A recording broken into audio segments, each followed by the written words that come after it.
should have included a risk assessment and some required information.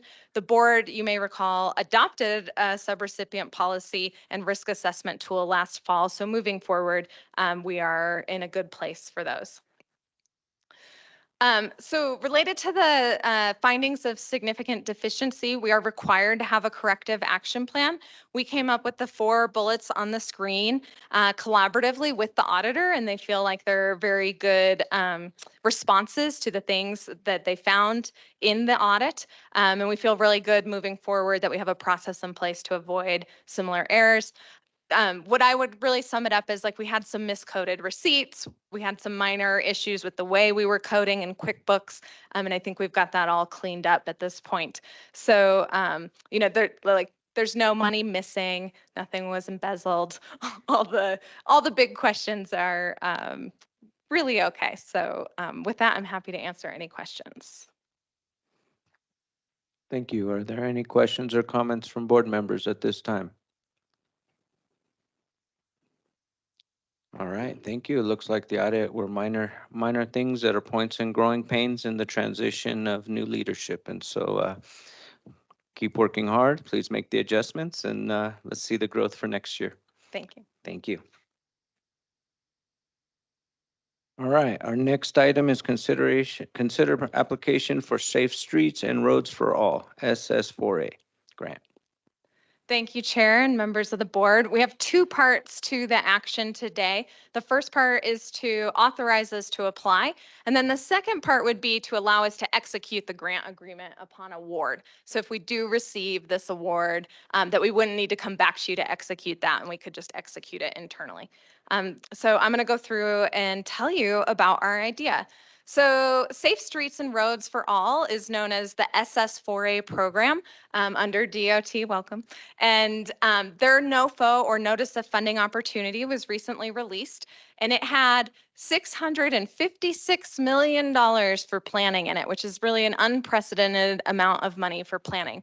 There is also a capital side of the SS4A program, and that is what the city was awarded money for the Butler Complete Streets conversion project. The capital side of this program has $580 million. So you may notice that there is more money for planning than there is for construction in the program this year. And that's because this is the 3rd year that this program has existed, and the planning side has been underfunded, or they haven't had enough applications, not underfunded, but undersubscribed.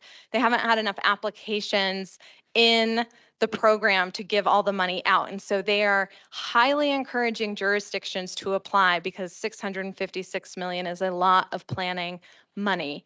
And this is also important as we think about our advocacy for the renewal of the infrastructure bill.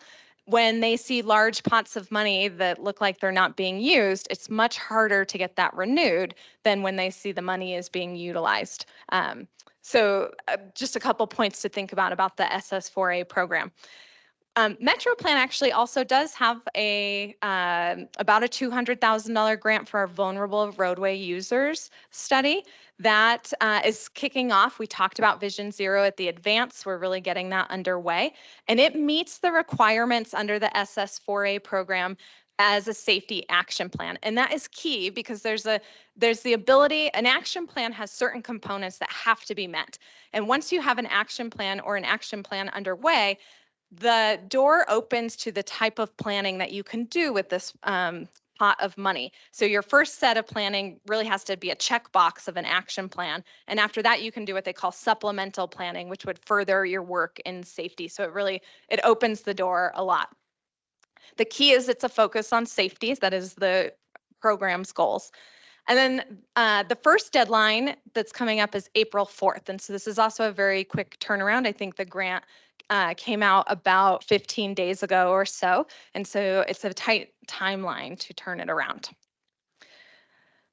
We looked through capital plans of the partners to see what efforts are underway that we could leverage, and talked to city staff and initiated a conversation around what we're calling a Safe Streets Master Plan. So in their capital budget, they had identified money for a Vision Zero, project and a streets master plan. And so we believe that this grant is an opportunity to leverage both of those activities, get that work even further along, hire more assistants to get it along, et cetera. I have some examples of the kind of scope of work we're looking at up on the screen. So these are taken from a complete streets guideline out of Montgomery County. And it might be a little hard to tell, but the chart that's on the left-hand side has different street types and different kinds of land uses across the top, and then what they would have in them down the side, what would be required, what would be ideal. So basically you would say a downtown arterial looks like X, but a suburban arterial doesn't look the same. It looks like Y. And so we could go through the community, have those complete streets conversation with a root focus in safety. How do we make safe streets in our complete streets? And develop that. The image on the right kind of shows you then how they show these things would work out in the different areas. Once we had a complete streets guidelines, we would go forth and map the community with our ideal cross sections and in a GIS tool. And the goal here is really to make an easy process for developers, that the expectations are set. This would also help the city's capital project team. Right now there's a lot of debate over what the cross sections of every roadway would look like, and we would kind of pre-vet all of that through this process and have identified what we want. So it is a major undertaking. This is not simple. It will likely draw a lot of public comment in the process. So I should have switched over to this slide Can I at some stop point. you for a second? Yes. Whoever's running the meeting, if you can know, member Aslan is trying to get in. He just texted me and he said he's been waiting in the waiting room or is it a Teams meeting or a Zoom's meeting? It's a Teams. It shouldn't have a waiting room associated with it. Well, if someone could please reach out to him or resend him the link, I'd appreciate Yes, it. we Thank will. you. Thank Sorry to interrupt, but I didn't want you to go too far and have him waiting for my response. No, that's great. I appreciate that. Karen, do you have his contact? Okay, great. Thank you. Thank you. So that was a conversation with the city that really sparked this idea to develop a safe streets master plan. And after talking to the city staff, we reached out to our other member agencies and had a similar conversation with them about what is their interest in a safe streets master plan that is guided by Vision Zero, complete streets principles, with the idea of the scope of work that we just talked about. And they were very interested as well. Mountain Line really loved the idea and even offered contributing some match. And then in speaking with the county, they also felt like there was value to them in mapping some of their regional network and are elevating our conversation around match at the city at this time.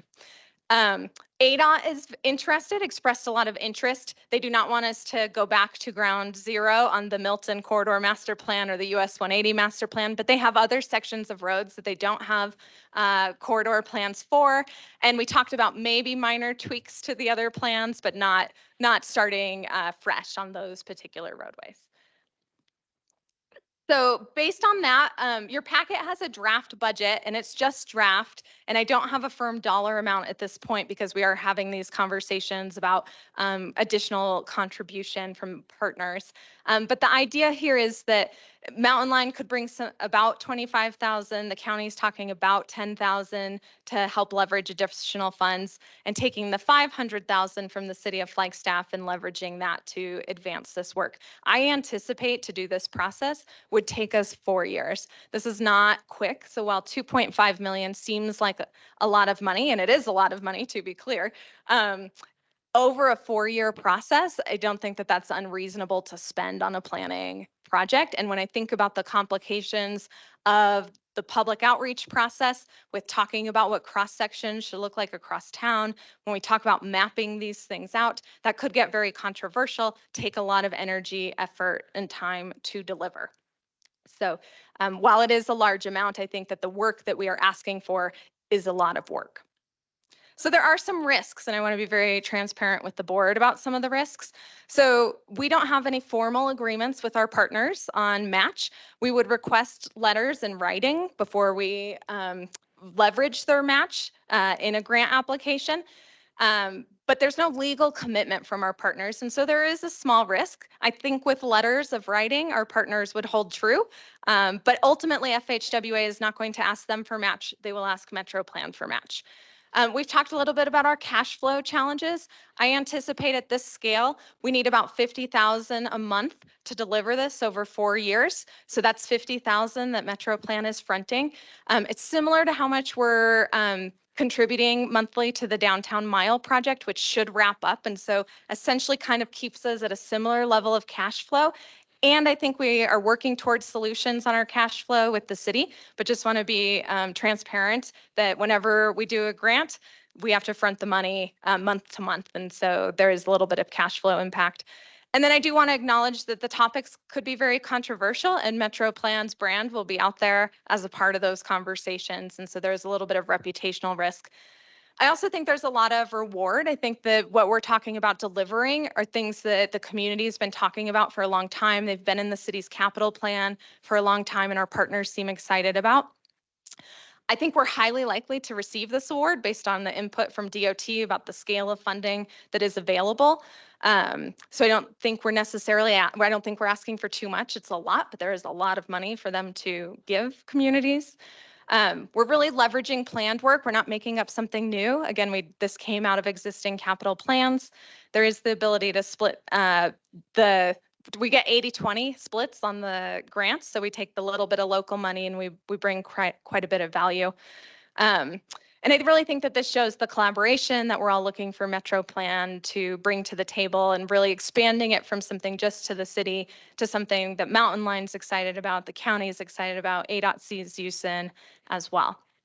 So with that, as I said, we have the two motions, and you'd be welcome to break them up. If you didn't want to allow us to execute the contract yet and you wanted to come back, that would be fine. If you want to just authorize us to apply, we could do execute at a later point in time. So I'm happy to answer any questions. Are there any questions or comments from board members? Yes, Member McCarthy. Thank you, Chair.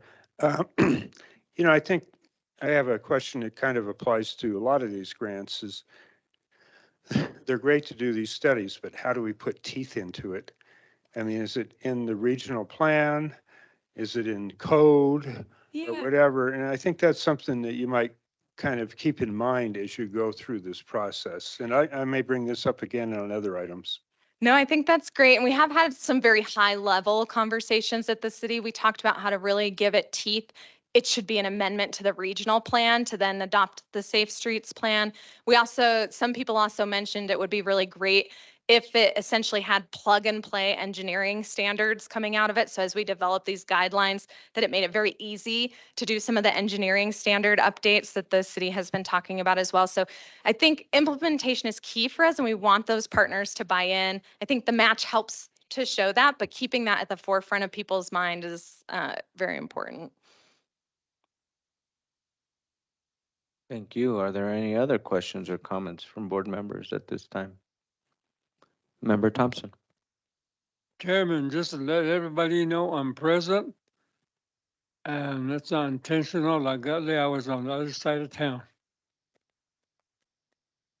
Well, thank you for being in person. We know you travel far to get here. Thank you. Are there any other comments, questions? I know we had a couple other board members arrive as well. So Member Williams, and I believe is Member Aslan on with us as well? Okay, good. Just want to acknowledge that they're both here as part of the meeting. Are there any other comments? Yes, Member Williams. Yeah, thank you, Chairman Vasquez. Kate, I have a question in relation to our retreat, the last retreat.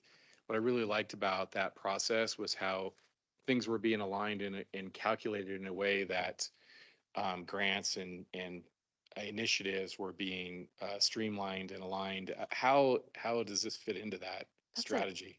That's a great question. So we had an SS4A table, if you remember, and this was one of the items at the table, and it was very well received.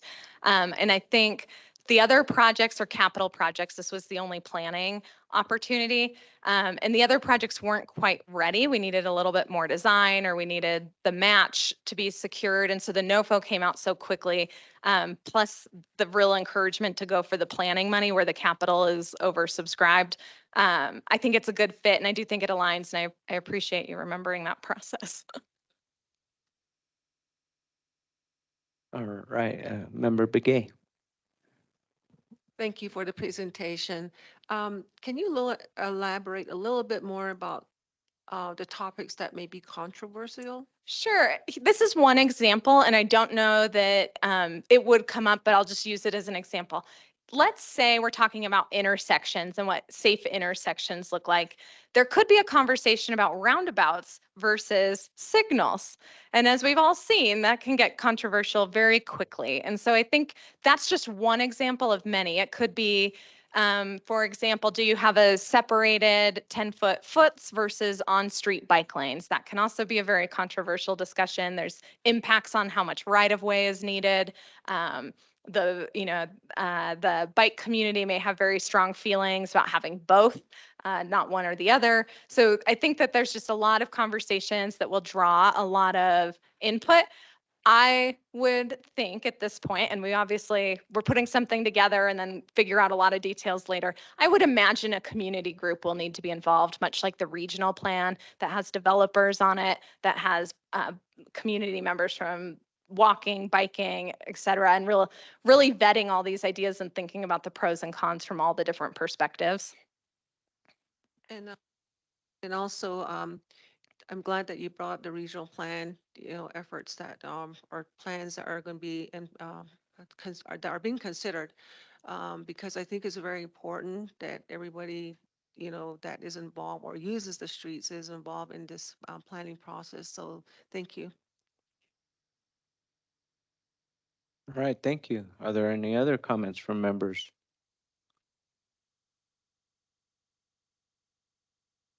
Chair, I'm not sure. There are some city staff here and I'm not sure if they're listening or if they have comment.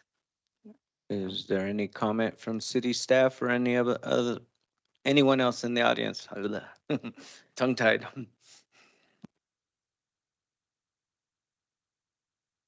All right, we got a quiet room today. All right, thank you very much for the presentation. Appreciate it. Yeah. Do we need, can I please have a motion to approve this? Chair, I'll make a motion. I move that the board authorize MetroPlan to apply for the Safe Streets and Roads for All grants and for no additional cost, authorize the executive director to execute a grant agreement upon award. Okay, we have a motion by Member McCarthy. Do I have a second? We have a second by Member Begay. All those in favor, please indicate by saying aye. Aye. Are there any opposed? Okay, well, motion passes unanimously.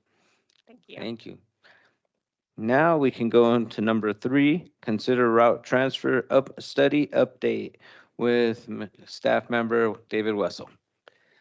Good afternoon, Mr. Chair, members of the board. The route transfer study update is just that. It's an update of a 2008 study. And really the purpose is to provide a reference for member agencies on the route transfer process and its implications, advantages and disadvantages and things like that. I want to clearly point out that this is not a recommendation that transfers should occur, nor a prioritization of segments that would suggest if they occur, which ones should occur first. A little background, the original study was done back in 2008 when the city and county were looking to expedite or accelerate the construction of the East Flag TI to align with the marketplace development. And in getting the city to do, getting ADOT to do that, the city agreed to take back some routes. The county agreed to postpone the development of the roundabouts out there at Fort Tuthill. And the other part of that agreement, the original proposal from ADOT was take back everything. And we said, we'll take back 2 of those roads and we'll study the rest. And so that's how the study came about. And the interest in updating that study really came out of kind of 2 things. The Milton study that was concluded a little bit ago. There are some policy conflicts, and some of those policies were, the city's high-level policies for mode shift and greenhouse gas emission reduction, and really ADOT policies and city policies related to pedestrian and bicycle facilities. And then anticipating that some of those conflicts or discussions are going to come up in the ongoing West Route 66 operations analysis. And so a route transfer would unify everything under a single jurisdiction and smooth out some of that process and discussions. So we did reach out and worked with ADOT and City Public Works, determined that our study segments are all still relevant. There's a new process, updated our advantages and disadvantages, and then had them double check our some of our cost estimates.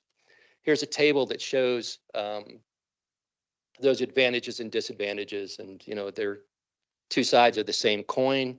Quite often, advantage for one is a disadvantage for other. So, ADOT will reduce its operations and maintenance costs. The city will increase its operations and maintenance costs. ADOT will reduce its risk exposure. Those roads are no longer under jurisdiction. That risk exposure gets transferred to the city, and so on. One of the key things here is the administrative burden will be transferred as well. But this is also where we'll see some streamlining. Right now, a traffic impact analysis, a developer has to go through essentially two. Even though the city and ADOT are coordinating and getting better at coordinating, they have different processes, some different expectations, and can be very time consuming and costly. And if you miss an opening year, you have now carrying costs for that. So a lot of costs incurred there that if we could unify the process would have an advantage. As I mentioned, the process itself was updated. There really was no formal process or enumerated. Back in 2008 and 2012, ADOT adopted a guideline. And one of the key things here in this blow up, you'll see this preliminary route transfer feasibility evaluation. So anytime a transfer is kind of formally initiated, a very detailed study takes place. And that's why this update is fairly high level. We didn't go into a lot of detail to bring it forward. Here you can see a map of the study segments. So kind of starting at the top left, there's 180 north of downtown. Then you can see 89 has actually been transferred already. 66, but only that part east of the downtown. And then a collection of roads in downtown, including 66, depending on your definition, part of Milton and part of Humphreys. West 66, and then you see Milton up here, but there's a caveat on Milton. And this actually came out during the Milton corridor study. Concerns, we have seen rarely, but have seen situations on Milton that have implications for I-17. And ADOT, we updated the study, included Milton, but ADOT is somewhat hesitant to consider that as really an eligible road for transfer because they want to be able to maintain that relationship between 17 and Milton. So we updated costs for ADOT. They have a construction cost index that we used primarily. You can see the cost. We added some additional costs as some of their operations have changed, and the cost came to about $15,000 per lane mile. For the city, we actually used their 22 budget and then worked with them to distribute those costs over arterial lane miles versus collector versus local. And it came up with a higher number than ADOT, and that's the higher number that we used because the transfers are largely going to be coming from ADOT to the city, and so we wanted to use the more conservative cost to give the city a better perspective. The other thing that we did was update the capital costs. So the original study, went segment by segment, identified future capital needs, and put a cost to them. So we used that same inflationary factor to update those costs. We looked at traffic projections from then to where we are now and where we're going. Felt that actually to whoever made those projections back in 2008, they're still reasonable. And so the capital needs should be more or less the same. If there was projects that were completed, we took those out of the tables. And you can see an example here. And an example of a project that we took out, the 180 adjacent to Coconino Estates, those drainage improvements, some of those I believe were completed under emergency fund. And so those are the type of projects we took out. And then you'll see this asterisk down at the bottom. One of the things we do note is that the drainage situation has changed dramatically since 2008 due to wildfires. There's actually some fairly extensive work that was done back in 2008. We did not update that. We just noted that, hey, this is something, some fairly important drainage structures under state highways that are now perhaps out of date and would need special attention. We are recommending that the board accept the study update, but before we look for that recommendation, I'd like to offer a little, I guess, professional opinion. There are serious cost implications for both parties here if a transfer were to take place, and the ability to absorb that cost implication, particularly for the city, is something that needs serious consideration. That said, in talking with Greg Beyer, the state engineer, it's like the question in their mind when they look at a transfer is, who's really best suited to manage these roads?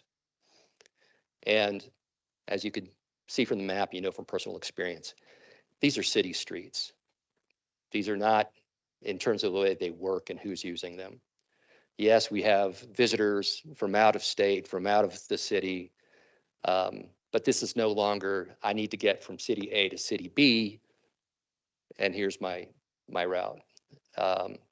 And as Kate highlighted in the discussion on this big SS4A grant, some of those conflicts and controversies are going to occur on state highways as we look at those high-level city goals I mentioned earlier and the application to state highways. So as we, this is not, again, making recommendations that transfers take place in the report itself. It's a reference document. But as we look at renewals to transportation taxes, the city has a maintenance tax that expires in, I believe, 2034. These types of conversations are probably worth having if we're really going to advance many of the city's objectives in terms of urban design, mode shift, mode share, and other things, and make sure we're fully considering the financial implications. So with that, we are seeking an action from the board to accept the route transfer study. Thank you for the presentation. First off, are there any questions or comments at this time? Okay, in that case, do I have a motion? Oh, yes. Yeah, I got a couple quickie comments, Chair. I'm in my 8th year on city council, and I think it was probably in the first or second of those years. We had at the city, had some serious discussions about this and basically decided there's no money for it. And you got into that. And, it's been what, 25, 30 years since the states raised the gas tax and cars are more efficient. So it seems like funding just keeps going down, yet the demands keep going up. And the city felt that there was no way that we could handle this, even though I think for a lot of the reasons you stated, Dave, we would like to have control over these streets so we could control the intersections, et cetera.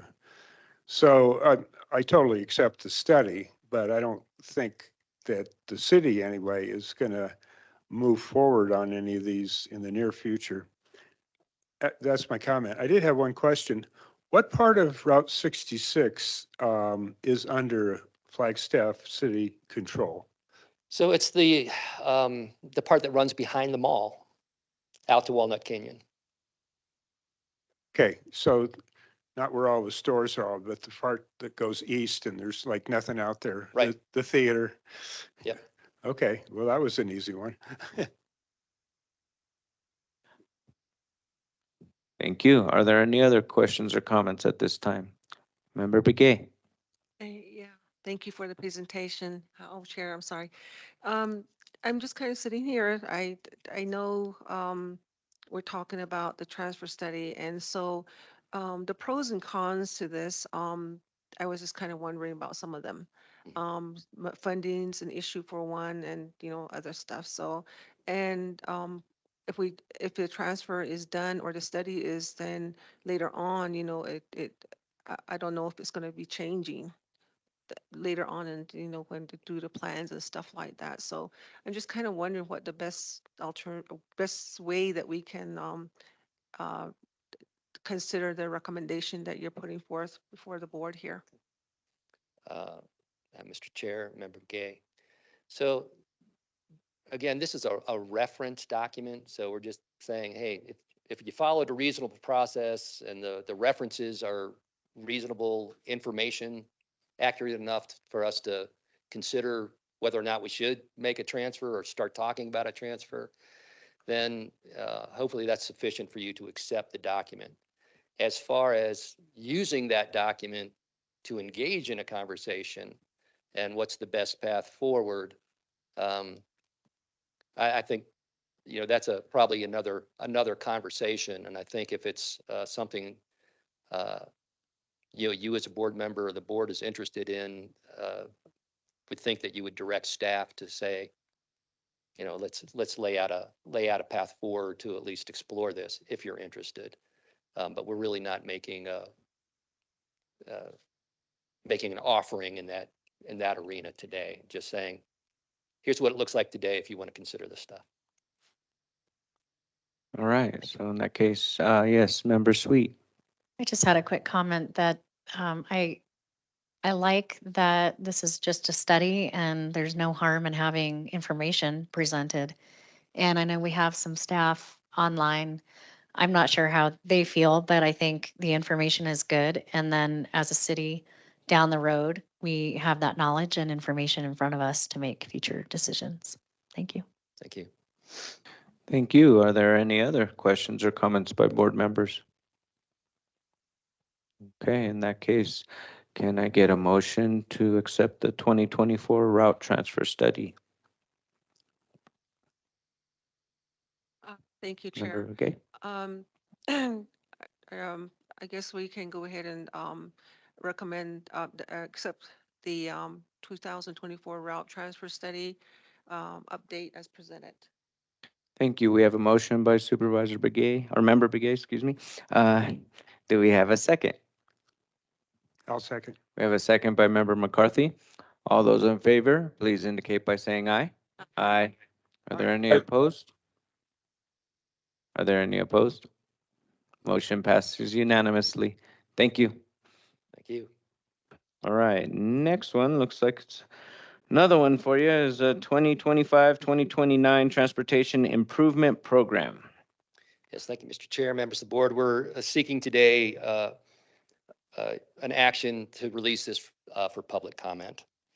The TIP is a mandated document that needs to be updated a minimum every 4 years. We decided some time ago to do this on a 2-year cycle. It's really our public-facing document that shows how our federal dollars will be spent on transportation elements in the region. And the 5th year, that year 2029, is what's considered an illustrative year. And this is where we often park those pending applications so that if they get awarded, we can quickly move them into an active year of the TIP. We're recommending that the board release this for public comment. The TIP, I've reduced the number of slides here. The TIP is really comprised of the capital improvement programs that are existing. We're a little bit early in the process because of, for a number of reasons. But we are leaving the door open during the public comment period. We've made it clear on our ads and on the draft TIP that as the new CIPs, capital improvement programs, come in, the tentative construction program for ADOT comes in, that these will be incorporated into the TIP if they're here prior to adoption. We're looking for TAC action in May and board adoption in June. So what we have here again is a collection of the capital improvement programs from the city, the county, ADOT, and Mountain Line, as well as the planning program and the federal dollars flowing into that for Metro Plan. It's compiled, it's updated. We'll put it out for 30 days. And then we're doing some working with ADOT to do some formatting. The information will stay the same, just be rearranged a little bit. And that's what you'll see with any improvements from those CIPs I referenced come June. I will mention we did receive one project in the call for projects. This was released earlier, and that's a request for a transit bus shelter across from the adult center on Thorpe Drive. So we'll be adding that to the unfunded list under transit projects. So happy to answer any questions. Otherwise, we're looking for action. Thank you. Just curious on that coverage for the bus stop that you were Yeah. just talking about. What's the cost to implement something like that? Ballpark figure is fine. The last I knew, a shelter was about $35,000 just for the structure, but there's some site work that has to happen as well. Great, thank you. Right. Are there any other questions or comments at this time? In that case, do we have a motion to approve the recommendation? I can move. I move that the board release the FY 25-29 Transportation Improvement Program for public comment. All right, thank you, Member McCarthy. We have a motion by Member McCarthy, a second by Member Sweet. All those in favors, please indicate by saying aye. Aye. Aye. Any opposed? Motion passes unanimously. Thank you. All right, thank you. Number 5, consider regional transportation safety plan. Mr. Chair, members of the board, we're seeking action today for the adoption of the Regional Transportation Safety Plan. This is a plan that covers the entire Metro Plan area. It is required for Highway Safety Improvement Program funding eligibility. Our last plan was completed in 2018. And we again worked in cooperation with the Northern Arizona Council of Governments and Central Yavapai MPO, but each region received its own plan. The plan satisfies most of the elements at Safe Streets and Roads for All. The Vulnerable Road Users Survey and this supplemental grant that you heard about earlier will expand on that. And we worked with Greenlight Traffic Engineering. You see here the scope.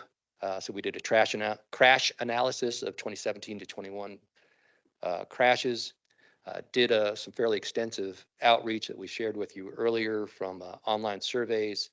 There was an interactive map where we got hundreds of comments where people could actually place on a map online. You know, it's just a driving, bicycle, pedestrian issue, and then leave a comment.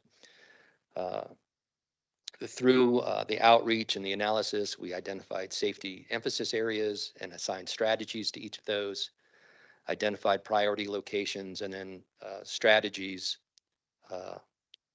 more kind of design levels type strategies to each of those locations. The plan includes some planning level cost estimates as well as resources availability. And we've had that out on our website that you can see here. We did put together a project review team towards the end of the process to look at this. You can see the names here.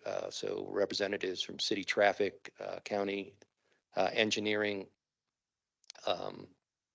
Flagstaff Police Department, and NAU traffic. The kind of questions we asked them to address was, you know, did we follow a reasonable process? Are the results actionable? Was our intent clear? And this is Metro Plan's plan. You know, what's our role? Should had them look through projects strategies to add or delete, and just kind of some cleaned up formatting things. So to give you a taste of some of the data that's in there, again, I believe you've seen this earlier. So crash trends over that time period. the crash severity, major injuries, fatalities, and how those compared. And importantly, metropolitan areas, and Flagstaff's no different, are kind of a representative of the larger state with its urban and rural areas. And so the analysis broke things out by Flagstaff and the area of Coconino County within our planning area. And there are important differences. So it's nice to have strategies related with the different types of crashes that we see and how we can address those. And you can see here in this crash rate per 100,000 population, some of those differences where, for Metroplan, we're at 12.3 fatal crashes per 100,000, very similar to the state at 12.8. But if you look at the difference between the county and the city, fairly significant. Speeds tend to be higher out in the county, and the implications of that, unfortunately, are more severe. Again, types of data that we have in there, that's useful for analysis, the more detail in the types of crashes. Again, those are broken out by the city and county and strategies associated with each of those. When we looked at our emphasis areas, we compared our area to things that are happening at the state level to see if there's anything that really stands out. And we track fairly well, with the exception, as one we can imagine, on weather and animals. A lot of large game up here, a lot of snow up here compared to the rest of the state. The darker colors here really indicate what's contributing factors in our region. It doesn't really differ a whole lot from what we see across the state, but it's really what's happening here. So, for instance, you can see that intersection crashes at 49% for serious injury are pretty significant in the region. Lane departures at almost 60%, again, in the region are pretty important. So that helps us identify the areas we want to focus on. And we divided those into kind of behavioral and operational, and you can see them listed here. And there's some crossover. Obviously, drivers have a lot of behavior issues. Bicyclists, pedestrians can behave in ways that are safe or unsafe. But then there's also design things that we can do to correct those things. So those are the areas that we want to concentrate on. As we looked at the priority locations, we looked at a number of things. The social pinpoint that I mentioned earlier.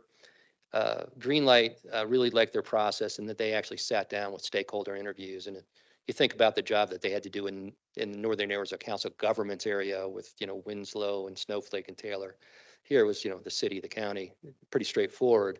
But they spent time with law enforcement. They spent time with traffic engineers and others to really understand their perspective on where the safety issues were happening, as well as a lot of fairly sophisticated data analysis to identify our priority locations. You can see some of those here, and the prioritization, you see that selection method over in the far right column. And so those areas that really showed up on the agency comments, on the public comments, and on the analysis, got the highest ranks. So just kind of pause a little bit there as you scan through this and see some of the areas that we want to address. And then some additional locations.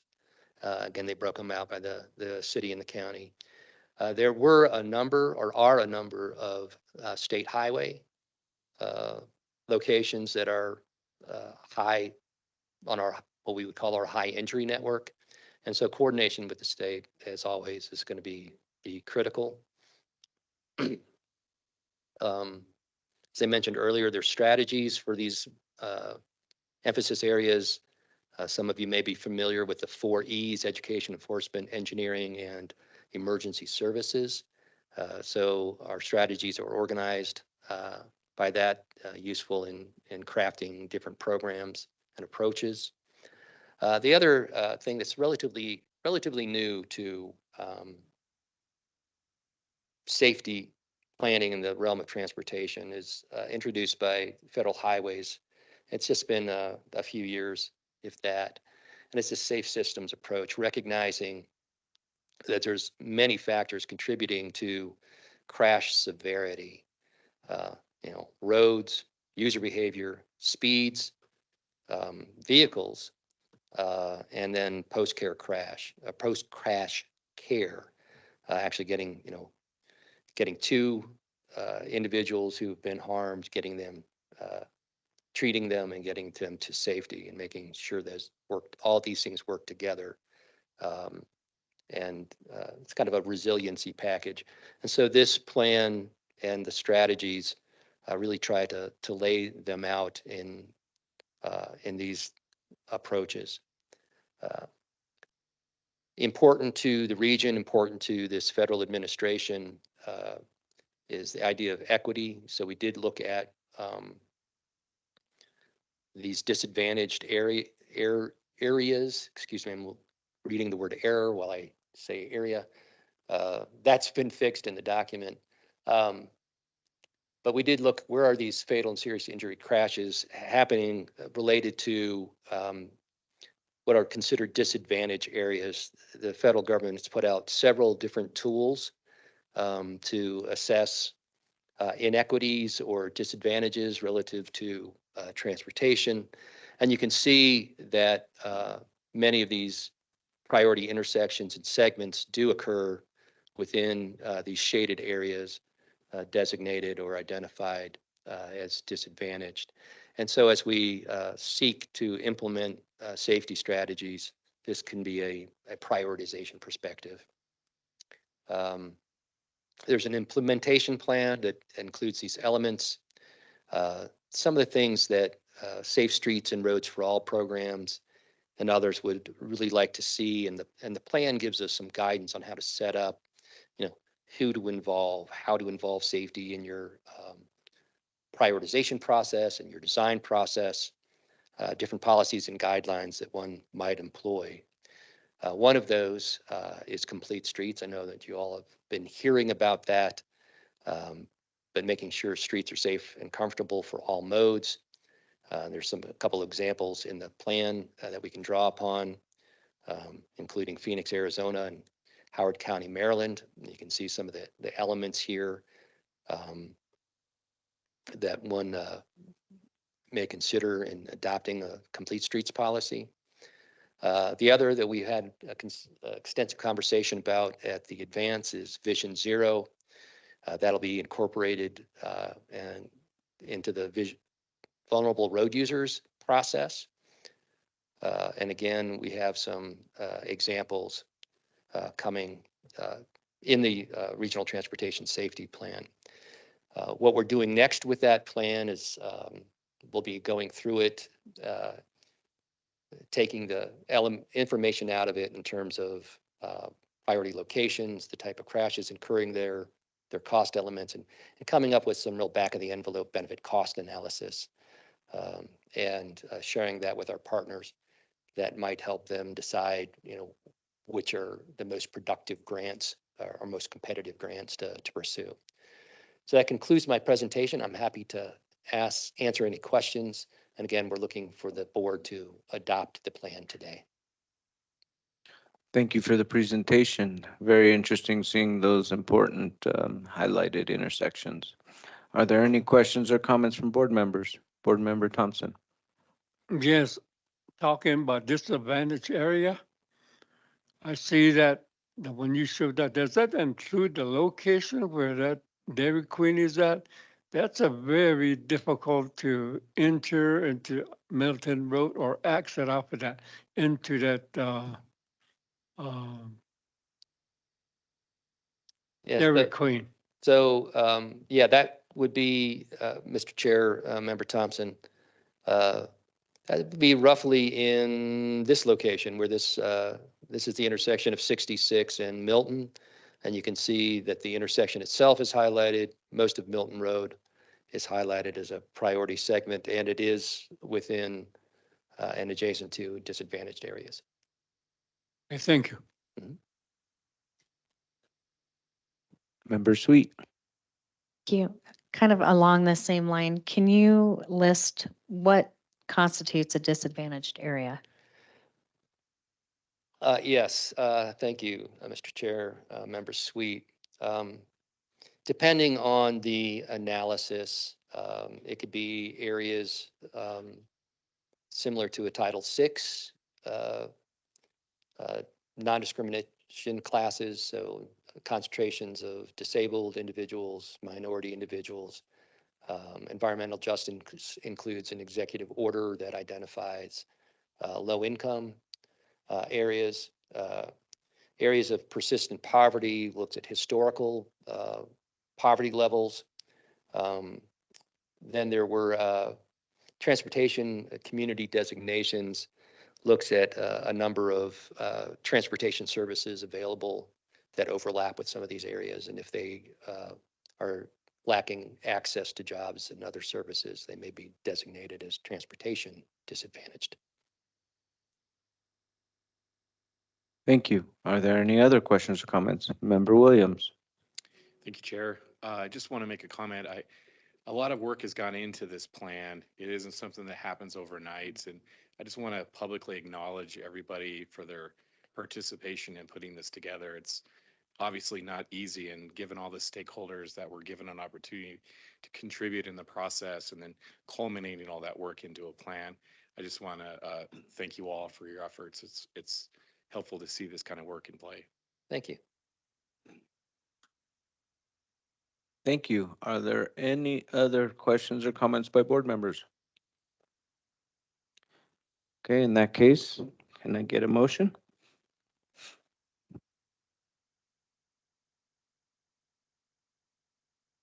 Right, I'll move.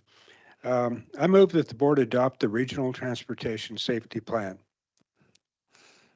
Thank you. We have a motion by Member McCarthy. Do we have a second? I'll second. I'll give it to who was first? We have a second by Member Begay by a hair. And and only because I can hear better on this side than this side, so. All those in favor, please indicate by saying aye. Aye. Aye. Any opposed?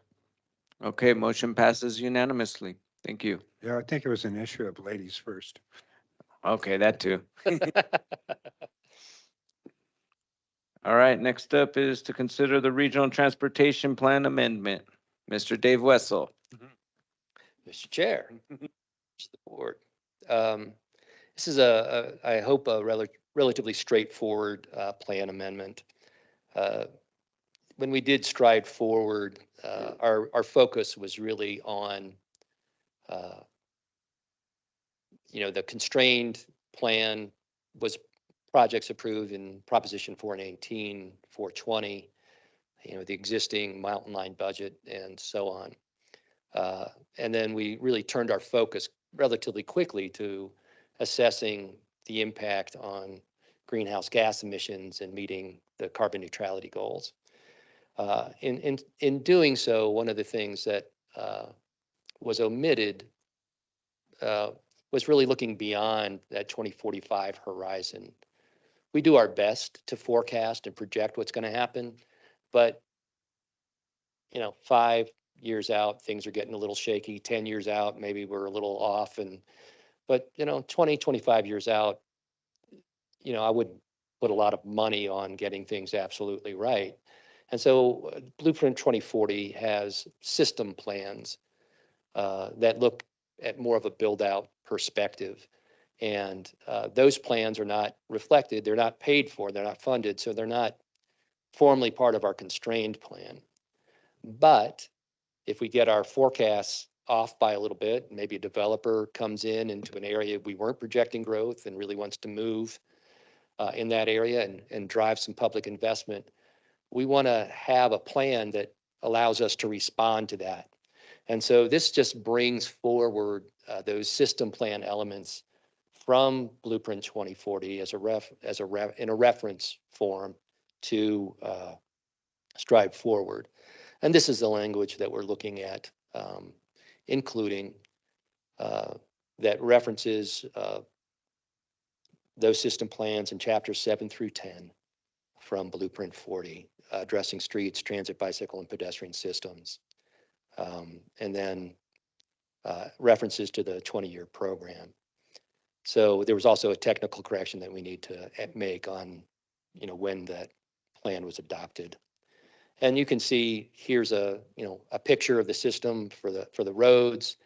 It shows all of John Wesley Powell. It shows the Woody Mountain connector off to in the southwest quadrant of 17 and 40.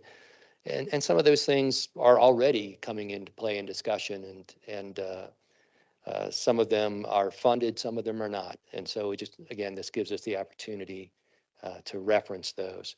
Kind of similarly, we have these levels of service plans for transit, ped and bike. This is the transit plan. It shows these are kind of our anticipated levels of service, color-coded to these tables that show the different service levels. And I think by reference, we may see something similar to this in if we are fortunate enough to receive that SS4A grant identified by Kate, Director Morley earlier. So again, we're looking for this reference to Stride, from Stride Forward back to Blueprint 2040 to bring these forward as an amendment. Happy to answer any questions. Thank you. Are there any questions at this time?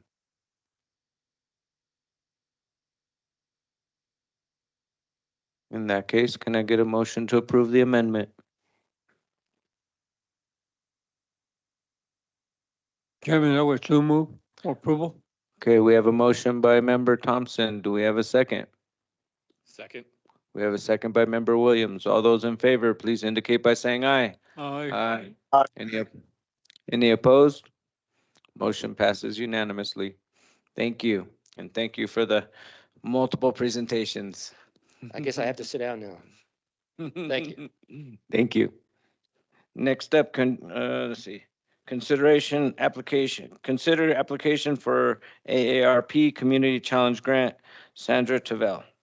Thank you, Mr. Chair, members of the board. So we are recommending to authorize MetroPlan to apply for an AARP, stands for American Association of Retired Persons Community Challenge Grant, and to authorize MetroPlan to execute a grant agreement upon award. This was a very quick application. The turnaround time was really quick and it was due yesterday. We made a $20,000 ask to develop promotional materials to revitalize Flagstaff Walks, which is a series of events that take place in October that was a really active program until 2010, until the program faded because it lacked a champion. So we thought, in conjunction with our travel demand management program, that this would be an easy, low stakes award to apply for. It did not require match, and the application was pretty easy. So we're seeking to revitalize Flagstaff Walks, and with this money, if we get awarded, we want to hire a consultant to develop branding and content for print and social media to revitalize the program and to hold it annually moving forward. So this program, Flagstaff Walks in October, is in line with our transportation demand management program. And the focus is it orchestrates spaces for intergenerational social connection, which involves exercise and movement and interactions with schools. So over here on this flyer, we have proposed events, International Walk to School Day. Now, these would already happen. We are building upon what already exists. So International Walk to School Day, National Week Without Driving, take 15-minute walk at 10:15. Pedestrian safety intergenerational book reading.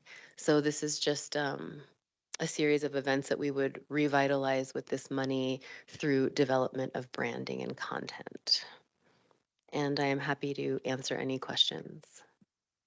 Great, thank you for the presentation. Are there any questions or comments from board members at this time? quiet group today. Exciting to see some efforts working around walking. So that looks good, and look forward to hearing the progress. Thank you. Thank Mr. you. Chair. So do we need a motion on this one? Yes, we do. Okay, so in that case, can I get a motion? Get a motion to authorize MetroPlan to apply for an AARP College Challenge Grant and to authorize MetroPlan to execute a grant agreement upon award. Do we have a motion? Chairman, I would so move for approval. We have a motion by Member Thompson. Do I have a second? We have a second by Member Begay, by a hair. And uh, all those in favor, please indicate by saying aye. Aye. Any opposed? Okay, motion passes unanimously. Thank you. Okay, next one, number 8, Metro Plan happenings, Ms. Kate Morley. All right, thank you, Chair and members of the board. We have 2 items on our happenings report today. The first one, I am thrilled to introduce you to 2 new staff members, if you wouldn't mind coming down. Kim Austin is our new Transportation Demand Management Planner. From now on, we're going to call her the TDM planner because it's too much to say in a title. And then Aubrey Flores is our TDM I wrote planner, but it's really a TDM fellow, Climate Corps from NAU. So I'm going to turn the mic to them real quick to introduce themselves. Hello, very nice to meet you. I'm Kim Austin. I was working for the county, so I know many of you already. I've been a member of Pedestrian Advisory and Bike Advisory for the past 16 years. Long time. And I'm really excited to really educate and encourage active multimodal transportation and with MetroPlan and do full-time what I liked to do part-time from the county. Thank you. Thank you. Hi, members of the board. Thank you, Director Morley, for the introduction. My name is Aubrey Flores. I'm an AmeriCorps Fellow and also a student at NAU studying geography and urban planning. And I'm very excited to help Kim with promoting active transportation. Great, thank you. Last week, we were all in the room together for the first time, and the photo up on the screen might not be everybody's favorite, but we were like, wow, look at how many of us there are. So that was really exciting. We have a very small office space. That's it that you're looking at. And so when we're all there, it is tight, but it's lots of fun too. So, and with that, I will turn it over to our planner to talk about West Route 60s.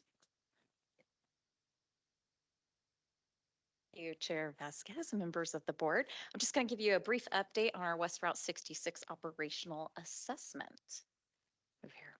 All right, so the operational assessment is being conducted by MetroPlan on behalf of the City of Flagstaff. Essentially, we're working in the same capacity as a consultant group would. And this is really a multi-jurisdictional effort. I don't have it highlighted necessarily on this map here, but the roadway is majority owned by ADOT.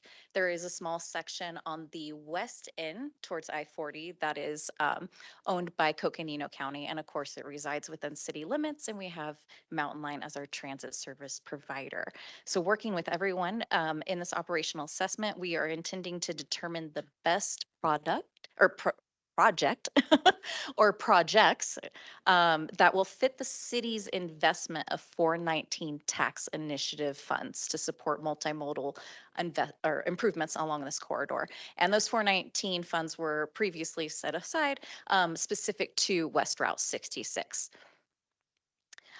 Along with, identifying a project that meets the 419 funding requirements, we are also working with Mountain Line to further look at the expansion of Route 8 along West Route 66. And in total, this is about 4 miles of the roadway that we're looking at, along with the greater study area that's shown there. And, some of you have been around long enough, definitely longer than me. You might remember this project in our work plan previously. And it actually is very timely as, there's growing transportation pressures along the corridor. I'm sure you're very aware there's a lot of current construction and development happening and a lot planned out there. This is an integral way for folks from the west side to get to NAU, downtown, et cetera. And it also becomes a secondary route when there's incidents on I-40 as well. So a very important connection in our community. So listed here is just a quick overview of the overarching goals of the operational assessment. We're looking to, once again, identify those multimodal and transportation improvements for the corridor, identify those bus stop locations, address those future transportation needs, looking at not only level of service, but also how people walk and bike and how we connect, as we have a very unique network here in Flagstaff. We obviously, the best goal is to make this implementable. So we're obviously working heavily with the city, given that they will be funding any projects. And we do have a project advisory group that has many folks that are from the city that are helping to form this final plan. And then lastly, we'll be looking to identify any existing projects and identify funding opportunities as well for those for West Route 66. And that's the very brief update. Are there any questions? Member Begay.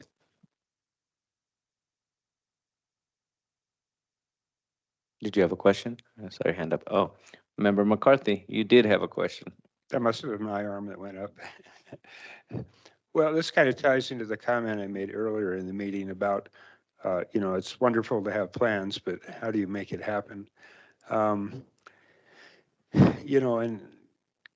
keeping in a lot of this really has to be done by the city, or in some cases the county, but in this case mostly the city.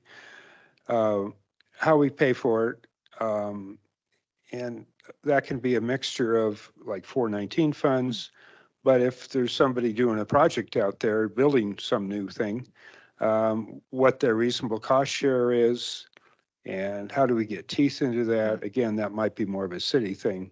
Definitely. The other thing I'm concerned about is, like somebody builds a project and they build it right up to the center line almost, and it's like, oh, we need some more room for another lane and for a bicycle path and for a sidewalk.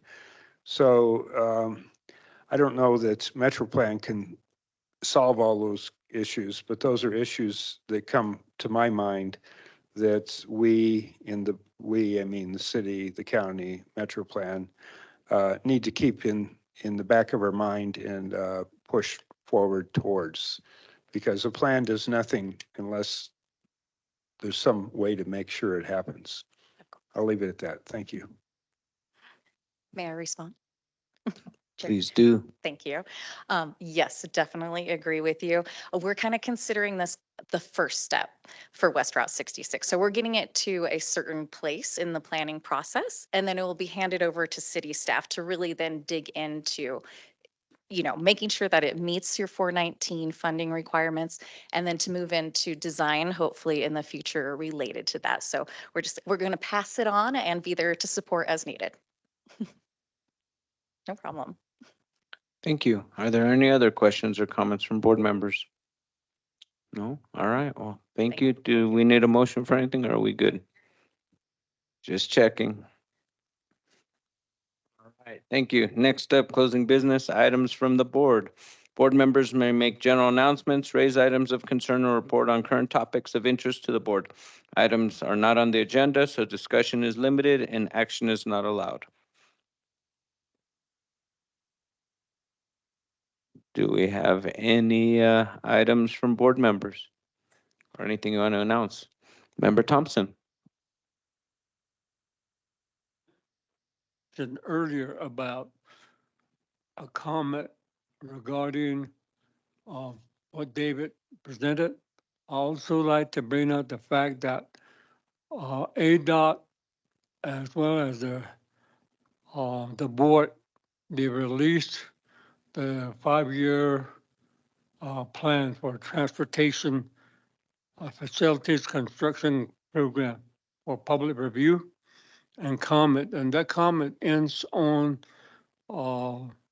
May 24th. And I'm sure that, I don't know, Kate, you've already looked at it. All these projects are listed under the various regions. For us up here, it's Region 5. So you have Apache, Navajo, and Coconino County. And most of the projects that have been identified within the 5-year plan is that most of it will be preservation projects. And maybe a small amount will also be for modernization. For instance, for Page, there's an intersection there. They're talking about doing the preservation. And so we're looking at, I think, pretty much about 600 million for this area.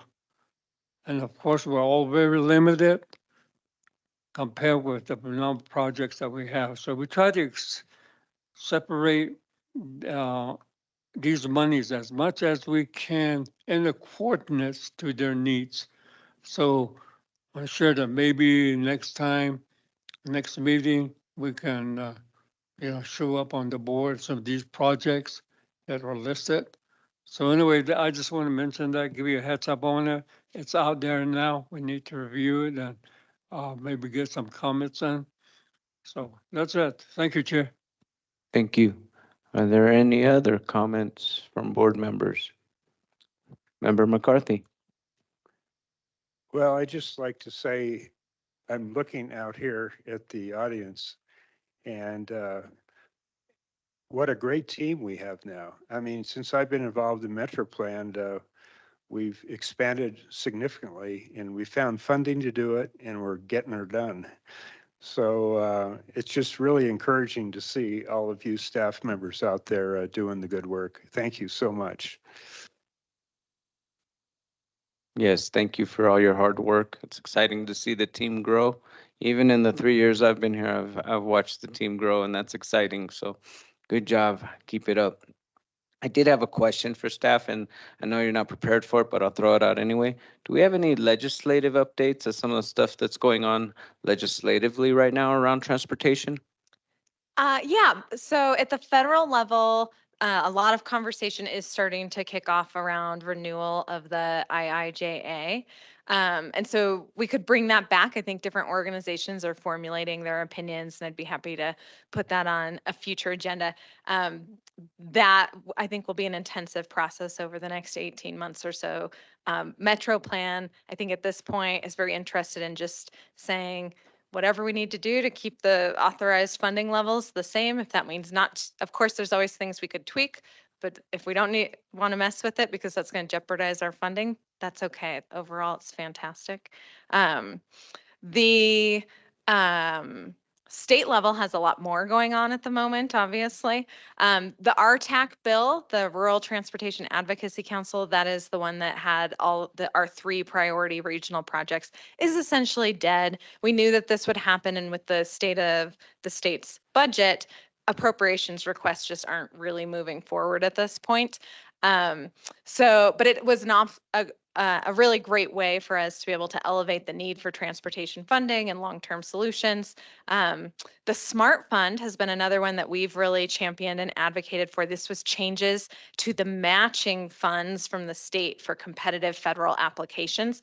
And the law was great, but it was written in a little bit of a confusing way that made it sound like only cities and counties could apply for the funds when really there are many, many eligible entities for federal funds. And so we've gotten them to broaden that language to allow anyone who's eligible for the federal grant to also seek the SMART funds to draw that money down. So that would specifically benefit Metro Plan and Mountain Line in the region, as well as tribes I think benefit from that. So we're really happy to see that one move forward. We don't anticipate any issues with the Smart Fund making it through to the end. The other one that's catching everybody's attention is ADOT has to be renewed by the state. And we thought this wasn't going to be controversial, but it turns out it's very controversial.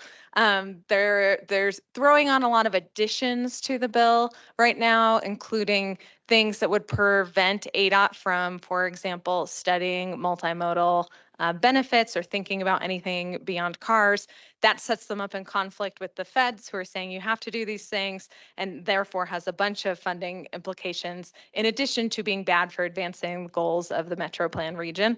And in doing so, they're also not wanting to do a long extension of ADOT, but only give them a 2-year renewal and have to come back and do all this again. So we're really advocating for a clean renewal bill, hoping that that's what happens at the state. And we will see. Yes, please. Member McCarthy. Yeah, from what I've heard, some of the controversy is that a certain legislator doesn't want even discussions about a train, passenger train between Tucson and Phoenix, which people have been working on for 20 years or something, and which would reduce traffic on I-10. But certain people are myopic on that particular issue. Yes, I think if anyone has the opportunity to educate about how multimodal impacts our roads in a good way by creating options and keeps our highways free and clear of congestion, I think those are great things to message to our members of the legislature who aren't interested in bikes, peds, trains. But if you can tie for them how that does impact the roads, I think that's important. Yeah.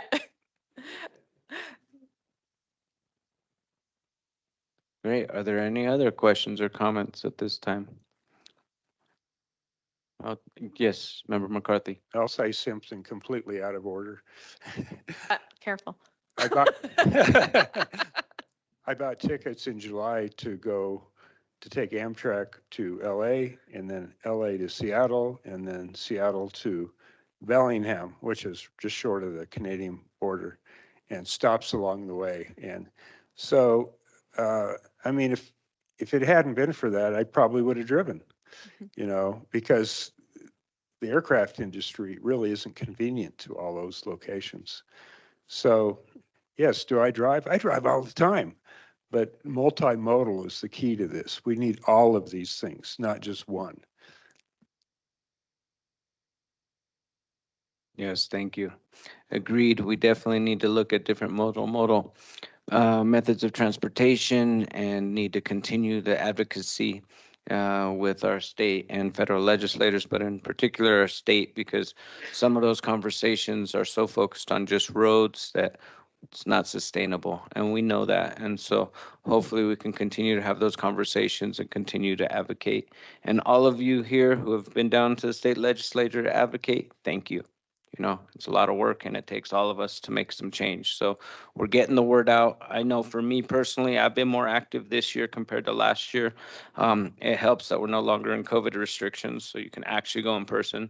But if you haven't gone, I recommend that you go. Talk to Kate. I'm sure you guys can set up a trip down there to go talk to the right people or testify when the time is right. Because things down there happen really, really quickly. So you got to pay attention to be able to catch it, to have the right timing to be effective. And so thank you, Kate, for all your advocacy, and look forward to being down there again soon to continue to advocate. So thank you, everyone. All right. Any other topics? Yes, Board Member Begay. Yeah, not necessarily, well, I guess, I just want to say that, we're all in this together, the county, the city. If there's any advocacy that could go one way, for both areas, that would be greatly appreciated, and we can share that. Because we made 30 Hill visits just about 3 weeks ago. And we just kept knocking on doors. And if Metro Plan, others can give us something, we certainly would like to do this, advocacy at that level too. So thank you so much. Thank you. Are there any other comments from board members? I hear crickets, so I assume that everybody is ready to go. All right, in that case, our next scheduled executive board meeting is April 4th, 2024. Unless anybody has anything else to contribute to the good of the order, this meeting is adjourned. Thank you.